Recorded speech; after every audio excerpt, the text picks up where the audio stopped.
Hi, I'm Lisa Bennett Matkin, and I wanted to talk to you today about this Sanskrit word called sadhana. And sadhana is probably one of the most important concepts in yoga. And what it means is your sacred daily practice. And it's what yogis are known for. I mean, if you're a yogi, you have a practice, you have a sadhana, you have a space that you carve out on a daily basis to deepen your connection spiritually.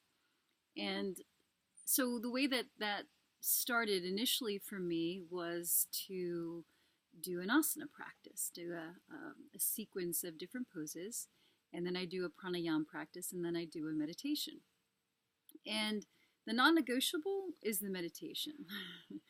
um, it was said to me once. It was kind of embarrassing, but my teacher at the time had seen me, and he goes, "Oh, you didn't meditate today, did you?"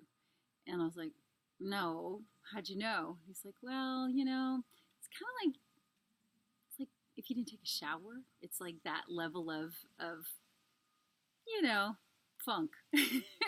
And I was appalled. I was so embarrassed, and I was like, "Gosh, I'm never going to do that again." And honestly, like I've said this before, and I'll say it again, is meditation saved my life.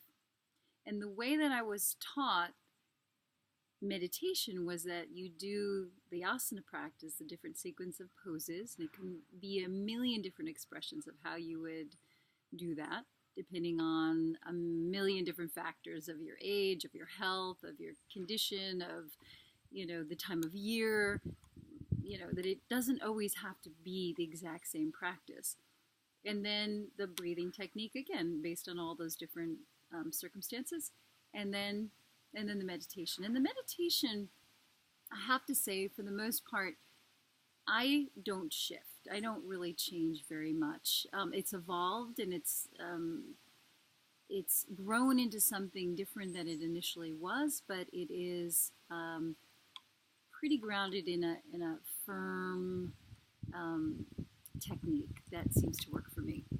So as far as the sadhana, so what I do, just because a lot of people are like, "Well, how do you start to do this?" And so I start with lighting a candle, some kind of fire. In the winter when it's cold, I have a wood burning stove in my house, and I like to lay my mat out and do my practice in front of the wood burning stove, and it just that warmth does something. It ignites something inside of me. Lighting a candle, setting some music sometimes can be something that's beautiful. One thing that was suggested to me is that you pick a place and a time that you would do it consistently. And that, I have to say, is very, very good advice, because if you attach it to your sleep, right? Because sleep ideally is something that you do every day consistently. And so if it bordered your sleep, either at the beginning of the day or the end of the day, you attach it to something else that you're consistent with. And so for me, the beginning, because I like the benefits of the practice.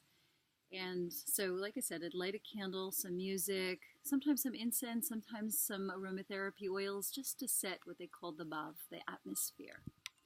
And I like there to be an altar.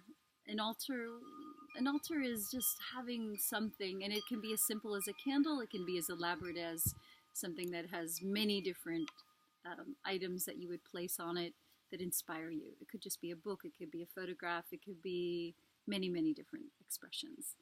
And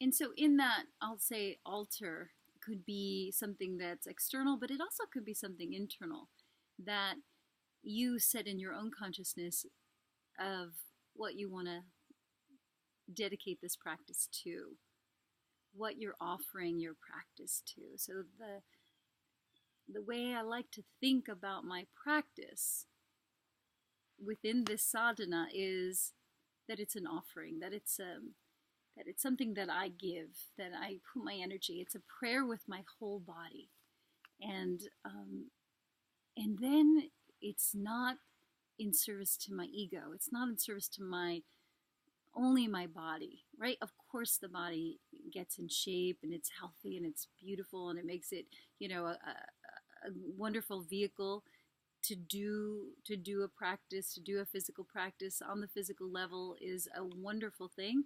But I think it's so important, and that's what for me discerns exercise versus a physical practice of asana, is that there's all these other layers to it. It's a spiritual practice. It's an emotional practice. It's a mindful practice. It's a practice that revolves around my breath, and it also is something that I offer out beyond just what I'm going to get from it. So I offer it out to something greater, and so that feels very important. And so to me, sadhana, just to get back to the topic, is how to weave in my spirituality into the mundane, so that if I have a practice of yoga or of a physical exercise practice, that how can I take that and make it more sacred? How can I expand it into a prayerfulness, into a mindfulness? And so how many areas of my life could I stretch my sadhana into? Could it be when I'm doing my bills? Could it be when I'm cooking a meal? Could it be when I'm eating a meal? Could it be in my relationships, in my intimacy? How many places can I stretch that idea of sacredness into? And why wouldn't I want to do that? Right? Like, it just brings so much more richness. And so that the way in which I'm doing something matters more than almost what I'm doing, kind of. How I do it matters a lot. And as I bring that richness, that consciousness, that the word, you can use mindfulness, you could use pratyahara, a sensual immersion into what I'm doing, and making it as excellent as possible, bringing it to its highest expression. That kind of consciousness and living in that consciousness is a richness. You get filled, and I should say, I am filled when I work in that way, when I live in that way, because I've nourished myself by being present. And when I do that, I'm less needy. I'm less needy, and I can be more of service in the world.